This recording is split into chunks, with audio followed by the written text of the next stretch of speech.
हरिओम. माझं नाव पूर्वा. मी M A in योगिक सायन्सची student आहे, लास्ट इयरची. तर मी हा उपक्रम सुरू केलेला आहे. आय होप तुम्हाला सगळ्यांना आवडेल. मी अभ्यास करता करता तुम्हाला पण थोडीशी मदत व्हावी, त्यासाठी मी एक सिरीज सुरू केलेली आहे योगसूत्रांची. तर आपण जसा सहज अभ्यास करत असतो, नोट्स काढत असतो तसंच हे असणार आहे. तर यामध्ये मी एक पॉईंट एक्सप्लेन करण्याचा थोडा प्रयत्न करतो. आय होप तुम्हाला आवडेल. आणि हा जो उपक्रम आहे तर हा प्रत्येक योगशास्त्राचा अभ्यास करणाऱ्या विद्यार्थ्यांसाठी आहे. तर नक्कीच तुम्हाला हे आवडेल, तुम्हालाही थोडी मदत होईल. आणि जर तुम्हाला यात काही ॲड करावंसं वाटत असेल तर प्लीज मला सांगा. लाईक करा, शेअर करा आणि सबस्क्राईब करा. हरिओम. आपण पतंजली योगसूत्रांचा आज अभ्यास सुरू करणार आहोत. यामध्ये आज आपण पतंजली योगसूत्रांबद्दल काही माहिती जाणून घेणार आहोत, जी आपल्याला एक्झाममध्ये किंवा जनरली विचारल्या जात असते, किंवा प्रत्येकाला जी ॲटलिस्ट तेवढी तरी माहिती असणं गरजेचं आहे फर्स्ट इयरला किंवा पहिल्या सिलेबसमध्ये. तर आता आपण हे सुरुवात करूयात. तर आधी आपण सुरुवात करूयात पतंजली योगसूत्रांची नावं. पतंजली योगसूत्रांमध्ये पहिलं नाव जे आपल्याला माहिती आहे, आधीच्या काळामध्ये असं म्हटलं जातं की योग हा वेगवेगळ्या ग्रंथांमध्ये वेगवेगळ्या सूत्रांमध्ये म्हटलं वेगवेगळ्या ग्रंथांमध्ये विखुरलेला होता. तर पंथांमध्ये विखुरलेला होता. पतंजलींनी सर्वांचा अभ्यास करून तो एकत्र आणला आणि त्याला सूत्रबद्ध केलं. त्यामुळे याचं पहिलं नाव पडलंय पतंजली योगसूत्र. योग सूत्र.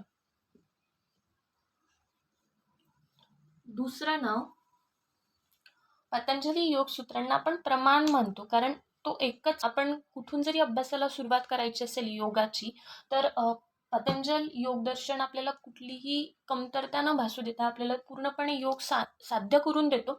त्यामुळे, आणि याआधी कुठलाच असा ग्रंथ नव्हता किंवा कुठलीच अशी माहिती नव्हती की ज्यामध्ये संपूर्ण योग असेल. म्हणून पतंजल योगसूत्रांना प्रमाण म्हणले गेलेले आहे. त्यामुळे याला फक्त योगसूत्र असे सुद्धा म्हणतात. त्यानंतर पतंजलींनी योगशास्त्राला दर्शनाचा दर्जा प्राप्त करून दिला. त्यामुळे याला पातंजल योग दर्शन सुद्धा म्हणतात.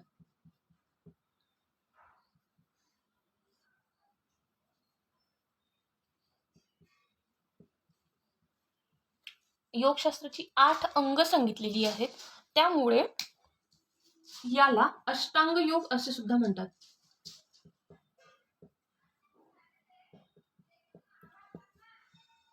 आणि हा असा मार्ग आहे की यामध्ये कुठलीच कमतरता नाहीये.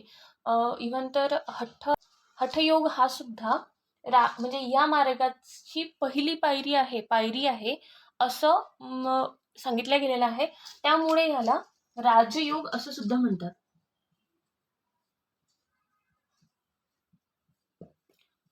स्वामी विवेकानंदांनी पतंजली योगसूत्रांवरती जे भाष्यांतर केलेलं आहे तर त्याला राजयोग असंच नाव दिलेलं आहे.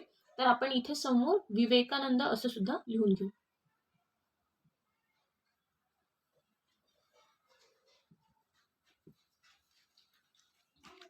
ही झाली आपली नावं. पतंजली योगसूत्र पतंजली योगसूत्रांमध्ये योगाची 8 अंगे सांगितलेली आहे. त्यामुळे याला अष्टांग योग असं सुद्धा म्हणतात. तर ती 8 अंगे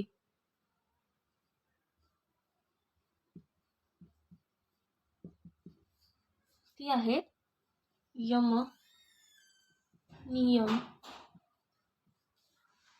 आसन, प्राणायाम,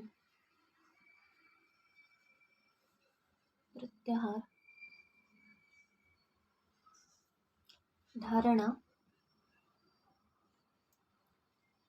ध्यान, समाधी.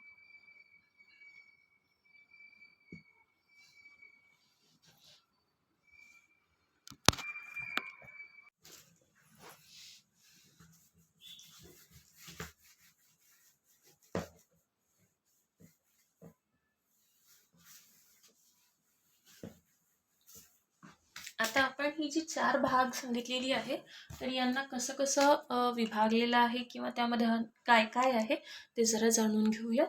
तर सगळ्यात आधी आपण इथे हा आपल्याला चार्ट लिहून काढायचा आहे प्रत्येकाला. यो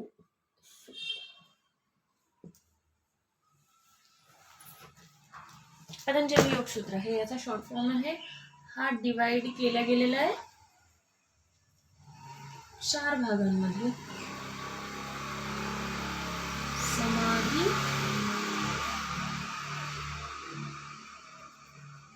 अक्षर चांगला काढण्याचा प्रयत्न करते.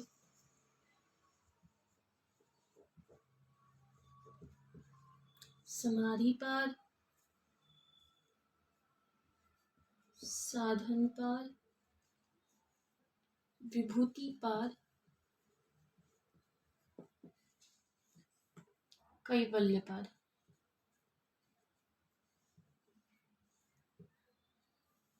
आता यामध्ये सगळ्यात आधी एक लिहून घ्यायचं की 196 सूत्रे कशी कशी डिवाइड केल्या गेलेली आहेत. तर इथे आहेत 51 सूत्रे. समाधीपादमध्ये एकूण आहेत 51 सूत्रे. साधनपादमध्ये आहे एकूण 55 सूत्रे. विभूतिपादमध्ये आहेत एकूण 56 सूत्रे आणि कैवल्यपादमध्ये आहेत एकूण 34 सूत्रे.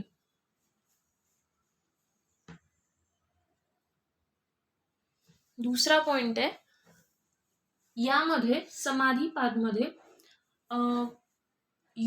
योगशास्त्राची योगची डेफिनेशन आपण इथे सांगू. व्याख्या, योगचित्त वृत्ती निरोध ही व्याख्या तिथे सांगितल्या गेलेली आहे. त्यानंतर यामध्ये 8 अंग जी आहे, अंग, ती 8 अंगांपैकी जो शेवटचा अंग आहे समाधी, तो यामध्ये सांगितला गेलेला आहे.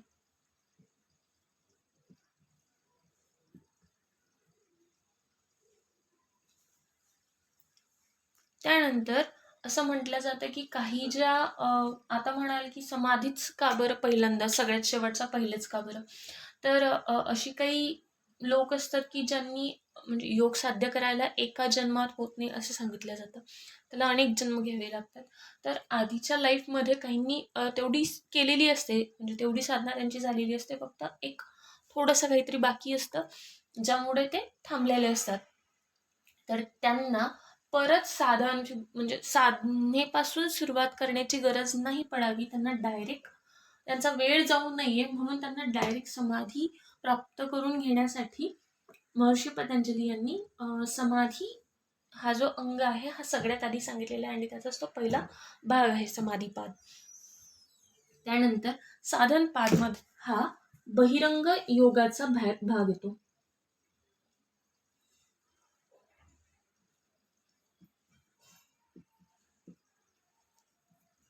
बहिरंग योग यामध्ये येतो. यामध्ये जी अंग आहे ती आहे यम, नियम, आसन, प्राणायाम, प्रत्याहार.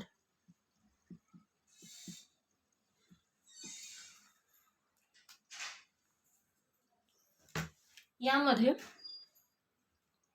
पतंजली योगसूत्र या 55 याच्यापैकी 55 सूत्रांपैकी या डिवाइड केलेले आहेत, वेगवेगळ्या याच्यामध्ये सांगितलेले आहेत. पण आपल्याला जे शक्यतो विचारल्या जातात की आसनांना किती सूत्र पतंजली यांनी सांगितलेली आहे, प्राणायामाची किती सूत्र सांगितलेली आहे आणि प्रत्याहाराची किती सूत्र पतंजली यांनी सांगितलेली आहे. तर सगळ्यात आधी आणखी विचारल्या जाणारे क्वेश्चन म्हणजे प्राणायाम. महर्षी पतंजली यांनी किती प्राणायाम सांगितलेले आहेत, तर यामध्ये थोड्या जागेमध्ये आपल्याला ऍडजस्ट करून घ्यायचे. तर प्राणायाम खाली लिहिते त्यापेक्षा आसनांची एकूण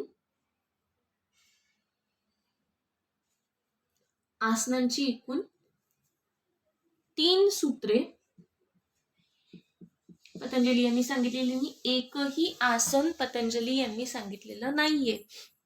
कोणत्याही आसनाचा उल्लेख त्या ठिकाणी केलेला गेलेला नाहीये. त्यानंतर आता विचारला जातो की प्राणायाम किती आहेत आणि कोणते आहेत. तर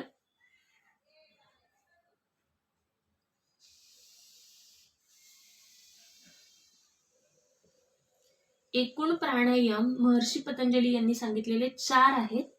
4 प्राणायाम आहेत, ज्यामध्ये त्यांनी त्याला कुंभक असं नाव दिलेलं आहे. प्राणायाम न लिहिता त्यांनी कुंभक असं सांगितलेलं आहे. तर अंतरकुंभक,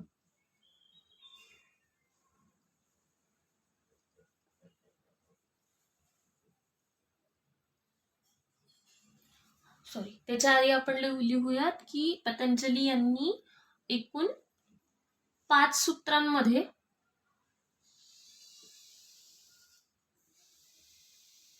प्राणायाम, आता बघूयात प्राणायामाबद्दल. तर महर्षी पतंजली यांनी 5 सूत्रांमध्ये प्राणायाम सांगितलेला आहे.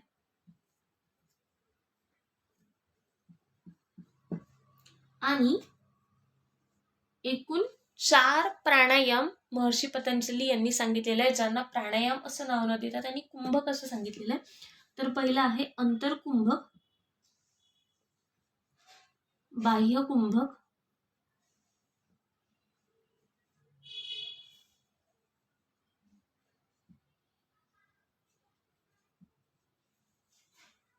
स्तंभ स्थिती, समस्थिती,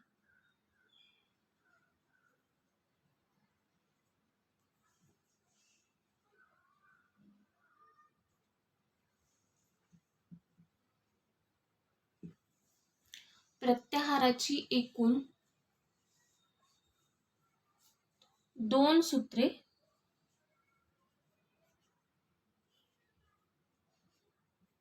महर्षी पतंजली यांनी सांगितलेली आहेत.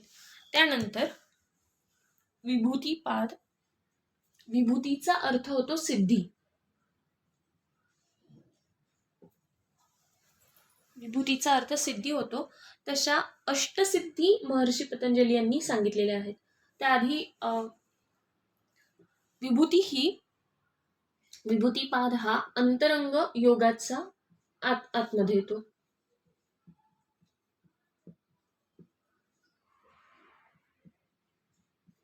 यामध्ये धारणा आणि ध्यान ही अंग महर्षी पतंजली यांनी सांगितलेली आहे. धारणा आणि ध्यान. त्यानंतर विभूती याचा अर्थ सिद्धी असा होतो. त्यामुळे सिद्धी कोणत्या कोणत्या आहे आणि त्याची लक्षणं काय ही यामध्ये पतंजली यांनी सांगितलेले आहे. एकूण अष्टसिद्धी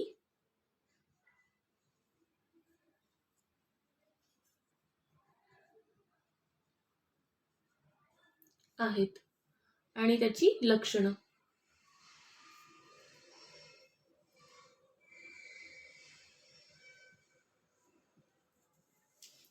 असा हा आपला बेसिक होता पतंजली योग सूत्रांबद्दल. तुम्हाला कसं वाटलंय नक्कीच मला कळवा, नक्कीच कमेंट करा. आणि आपण पुढे जे येणार आहे तर पुढच्या व्हिडिओजमध्ये आपण यावरील आणखी संक्षिप्त रूपामध्ये पतंजली योगसूत्र बघणार आहोत. तसंच मी प्रयत्न करेल चांगल्यात चांगल्या पद्धतीने योगसूत्रांना एक्सप्लेन करण्याचा. जसा मी अभ्यास करते तसं तुम्हाला सांगेल. तर नक्कीच तुम्हाला जर आवडत असेल तर याला लाईक करा आणि शेअर करा आणि सबस्क्राईब करा आणि मला कमेंट करून सांगा तुम्हाला कसं आवडतंय ते.